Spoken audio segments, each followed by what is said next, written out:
You're watching a Highwire Media podcast. Welcome to the Big D Breakdown. As always, I'm your host, Larry Lease. Today, we're diving into all the latest headlines from around AT&T Stadium. Before we do that, give me your thoughts on all the topics we cover in the comments section below. And let me know if there's anything I got wrong, anything I got right, anything you disagree with. Let's keep the conversation going. And with that, let's dive into our first topic. A recent ESPN analyst has made a bold prediction for the Cowboys offense, and fans are going to love it. On paper, the 2025 Dallas Cowboys should be able to fight for a playoff berth.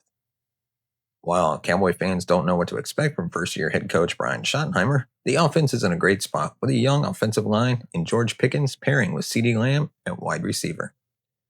ESPN analyst and former NFL offensive lineman Damian Woody believes the Cowboys offense has enormous potential this season. On ESPN's First Take, Woody credited the offensive line as being the most significant difference to take the offense back to the heights it reached in 2023. Saying, quote, "If the Dallas Cowboys offensive line, which they've heavily invested in as far as draft capital, if those guys come together, there's no question in my mind that the Cowboys will be top 5 with the weapons that they have." Even though the Cowboys have major questions as to who will start at running back, the offensive line might be the ultimate elixir. As for Prescott, the offensive line will be key for him to locate Lamb and Pickens down the field. While Prescott has a lot to prove, he's 2 years removed from being a top 3 quarterback in the sport, and he's never had a receiver duo as talented as Lamb and Pickens. Former NFL quarterback Dan Orlovsky has been the bearer of some bad news for Cowboy fans regarding their front seven. He strongly disagreed with Woody's take, shocker, right? Taking an anti-Cowboys stance to say that Dallas isn't top 5 material at all. Orlovsky thinks the Cowboys' offense will be worse off than the Commanders, Eagles, Buccaneers, Vikings, and Packers. Right off the bat, it's foolish to compare Dak Prescott to J.J. McCarthy. It's also careless to say that the Buccaneers' offensive line is better than Dallas. Do we even know if Terry McLaurin is going to play for Washington this season? The point is that it takes a balanced offense to be one of the best. So let's hope Woody's words come to life. Schottenheimer has all the tools he needs, and now it's up to him to put them together. So now, on to our next topic. Polarizing Cowboys trade pickup hasn't even played a snap, and there's doubts already piling up. The Dallas Cowboys didn't waste any time digging deep this offseason for cost-effective players on the defensive side of ball. Losing Eric Kendricks in free agency and DeMarvion Overshawn to injury prompts the Joneses to grab Kenneth Murray Jr. from the Titans for basically pennies.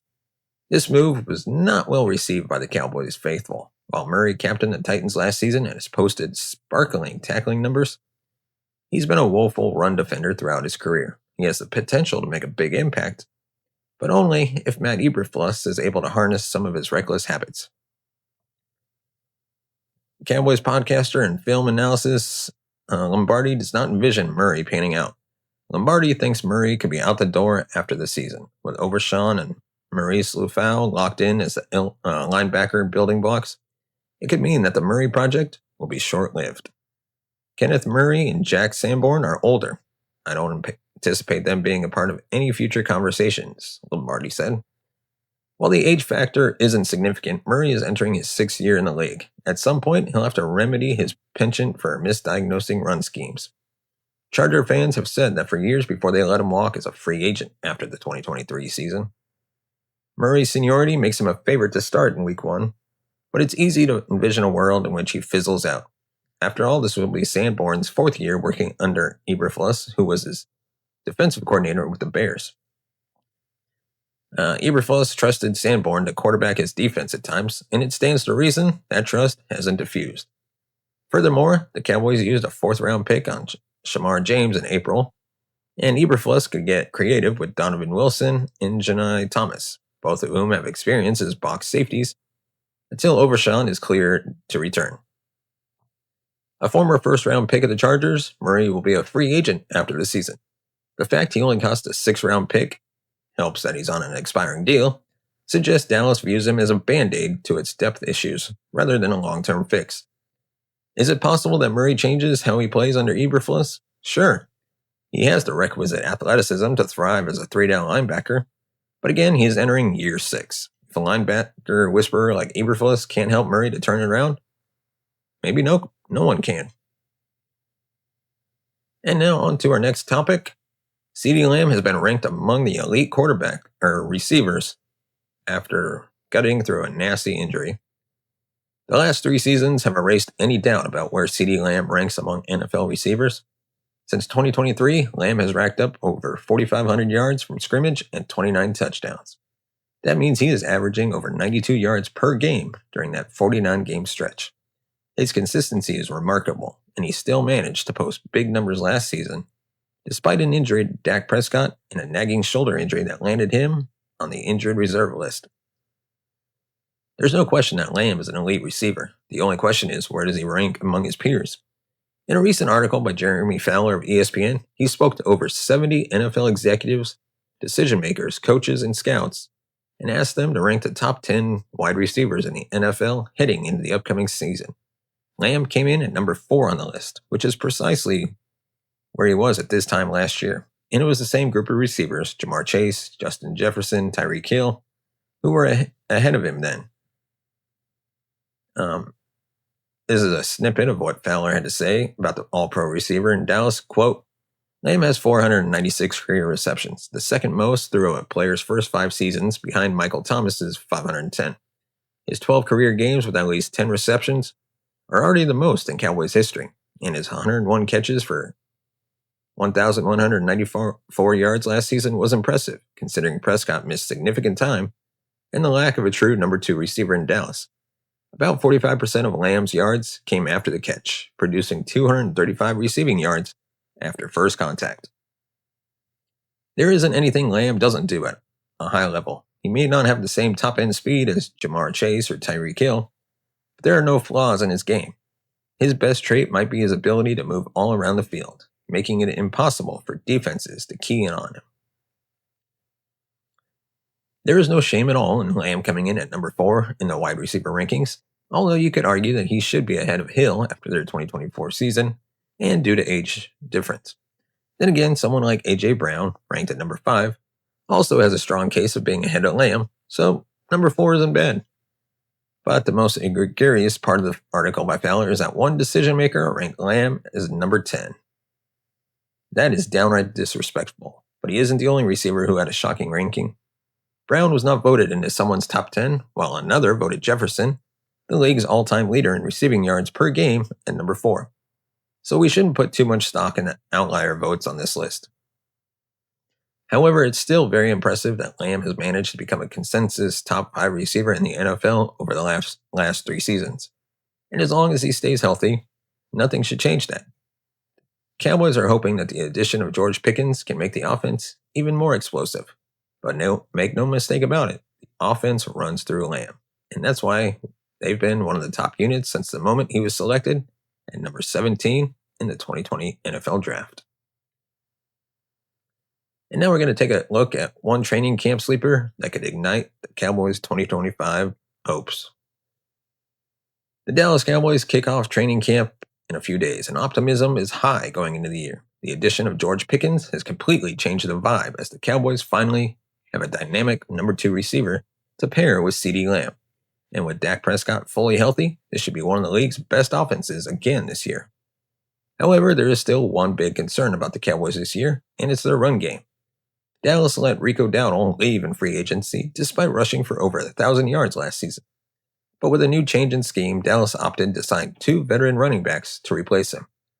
That was not a popular decision at the time, and it's one that many believe could doom Dallas this season. Javonte Williams and Miles Sanders are not highly thought of among NFL fans, and it feels like Dallas downgraded at that position after already having one of the league's worst running back rooms. And yet, those are the top 2 backs on the roster going into the season. But there is one sleeper at the running back position who could change the entire outlook of the Cowboys this season, and that is Jaden Blue. 5th round pick out of Texas, Blue ran a 4.38 40-yard dash in the NFL Combine, and his speed is his defining characteristic. While he's not the most refined running back on the roster, he is the most athletic, and the Cowboys are clearly searching for a player who can add value to the running game. Blue was well liked during the pre-draft process, as several draft experts gave him a third-round grade, including Lance Zierlein of NFL.com. The expectation is that Blue will be a part-time player during his rookie season, likely coming on the field on passing downs. He should be a weapon in the screen game and is dynamic enough to win one-on-one against linebackers.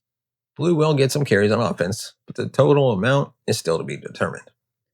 But what if Blue has an outstanding training camp and wins the starting job in Dallas? He would still share the backfield with a veteran, but it's not inconceivable to think he could lead the backfield in touches. Just last year, we saw a similar back in Bucky Irving, 5'10", 194 pounds, go over 250 touches with the Bucs, despite being a late fourth-round pick. It doesn't happen every year, but the NFL is littered with day 3 picks at running back who contribute during their rookie season. If Blue were to win the job in Dallas, either in training camp or early in the season, that would change the entire outlook of the offense. Suddenly, they would be among the league's most dynamic offenses and would have speed galore. Time will tell what type of role Blue will have in year 1, but he is a type of sleeper who could significantly impact the ceiling of the Dallas Cowboys during the 2025 season. And now, on to our next topic. The Cowboys could part with a longtime captain thanks to a woeful Jerry Jones oversight.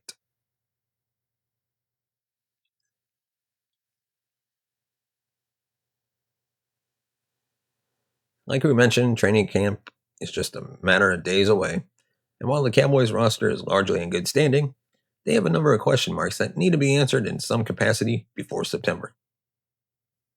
In many ways, the more interesting takeaway will be who wins starting jobs rather than who misses the cut. The running back competition will have everyone's attention, but cornerback is one position that can deliver a variety of surprises.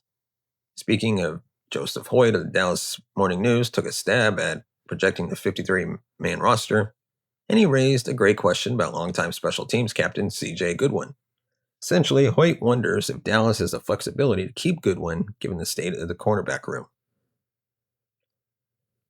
Despite moving on from special teams coordinator John Fassel this offseason, Dallas brought Goodwin back on a one-year deal in March. They would have more incentive to keep the 35-year-old if the cornerback room had more stability and less question marks. The Cowboys have managed to keep Goodwin around for 7 seasons. While he hasn't always made the initial 53-man roster, he tends to find his way back one way or another. Trayvon Diggs and Josh Butler could start the season on the PUP list, while third-round pick Siobhan Ravel is fighting to be cleared for camp after he tore his ACL last September. Trade acquisition Kair Elam, who performed well in offseason workouts, is the favorite to start alongside Daron Bland. Behind them, Hoyt has Kalen Carson, Israel McCamu, and Goodwin rounding out the final 3 spots. Goodwin's fate could hinge on the health of Revel, as well as the play of Carson, McCamu, and other depth options. Once again, apologies for butchering these guys' names. Once the season starts, I'll be able to figure out how to pronounce all these names. Goodwin is listed as a cornerback, but he's played 24 defensive snaps the last 4 seasons per PFF. He's a full-time special teamer. He could be the odd man out if Dallas needs another body at cornerback. Goodwin is one of the best special team gunners in the NFL, but it goes without saying that cornerback is the most important position group. If Jerry Jones had made the position more of a priority this offseason, Brian Schottenheimer and company would have the flexibility to keep Goodwin without putting much thought into it. This could have been avoided, but it is now anyone's guess if Goodwin will stick around.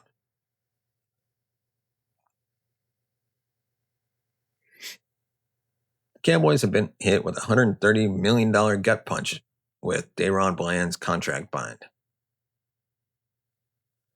The Dallas Cowboys' penchant for delaying contract extensions is coming home to roost yet again.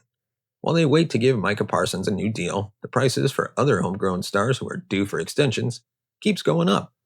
The Chiefs laid the framework for a Tyler Smith extension after they extended standout guard Trey Smith on Tuesday. The Jets have just done the same with Daron Bland after they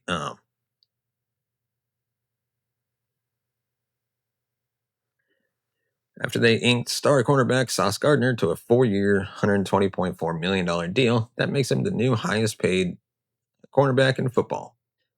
This complicates Dallas's hopes of keeping Bland beyond the 2025 season. So now we're going to take a quick look at the highest paid cornerbacks in the NFL on a per year basis. So at the top of the list, we got Sauce Gardner at $30.1 million, Derek Stingley Jr. at $30 million, J.C. Horn at $25 million, Jalen Ramsey at $24.1 million, Patrick Surtain at $24 million. Remains to be seen if Bland will play the nickel or out wide this season.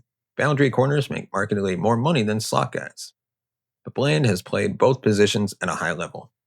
Injuries may force Bland to play on the outside, but his versatility will work to his benefit at the negotiation table. Bland was limited to 7 games in 2024 due to a broken foot. While he authored one of the most prolific seasons for a cornerback in NFL history 2 years ago, he needs a bounce-back season if he hopes to crack $20 million per year in his extension. The top slot cornerbacks make between $12 and $18 million per year. Bland could probably set a baseline of $15 million per year if he wanted to consider he played out wide during his historic 2023 campaign when he tallied 5 pick sixes and 9 interceptions. It remains to be seen if Dallas will choose between Bland and Trayvon Diggs, who has played just 13 games since he inked a $97 million extension in 2023. But it could be headed that way. A big season from Bland could really complicate that, but Diggs has the luxury of already being under contract. As noted previously, the Cowboys still have to pay Micah Parsons, who will get at least $40 million per year, and Tyler Smith, who deserves, at minimum, $20 million per year. They already got Prescott and Lamb on the books for $60 and $34 million annually, respectively. Like any position, the cornerback market is going to continue to evolve. Bland is the ultimate storyteller as far as his Cowboys feature. But Gardner's mammoth extension is yet another harsh pill Dallas must swallow as it looks to keep its core together. And that is our show for today. Give us your thoughts on all the topics we covered. And if you want to support the channel, you can buy us a coffee at buymeacoffee.com/thebigd or scan that QR code right there. Of course, anything you give goes right back into the channel, helps us upgrade our equipment, bring in new hosts, be able to pay them, and eventually take this show on the road. We'd love to do episodes from AT&T Stadium, away games, and your support can help make that happen. As always, you can find us on all major podcast platforms, Good Pods, Amazon, Apple Podcasts, Spotify, wherever you listen to podcasts. And of course, thank you so much for watching and listening. We will see you next time.